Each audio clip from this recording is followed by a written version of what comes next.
नमस्कार मित्रांनो, तूही रे माझा मितवा या मालिकेच्या 9 फेब्रुवारीच्या भागात आपल्याला पाहायला मिळणार आहे. ईश्वरी आता काहीतरी शोधण्यासाठी म्हणून घराचं कुलूप उघडून घरामध्ये जाते. त्यावेळी तिला कपाटाच्या वरती एक छोटीशी बॅग दिसते आणि त्याच्यामध्ये शलाकाची फाईल आणि एक मोबाईल तिला सापडतो. तर ईश्वरी म्हणते, हा फोन शलाका ताईचा तर नसेल ना? आणि ती आता तो मोबाईल आणि ती फाईल घेऊन घरी येते. त्यानंतर ती अर्णवला तो मोबाईल दाखवतच म्हणत असते, राकेश ज्यावेळी आत्याचा किरायेदार म्हणून आमच्या बाजूच्या खोलीमध्ये राहायचा ना, त्या खोलीत मला हा मोबाईल सापडलाय. त्यानंतर जेव्हा राकेश त्या रूममध्ये येतो त्यावेळी त्याला तिथे फाईल आणि मोबाईल दिसतच नाही. तर तो खूप घाबरलेला असतो आणि तो स्वतःशीच म्हणत असतो, फाईल आणि मोबाईल कोणी घेतला असेल.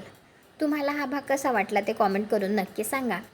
आणि त्या मोबाईलमध्ये किंवा फाईलमध्ये आता अर्णवला आणि ईश्वरीला असा काही पुरावा भेटेल का, ज्यामुळे हे सिद्ध होईल की राकेशच या सगळ्यामध्ये आहे.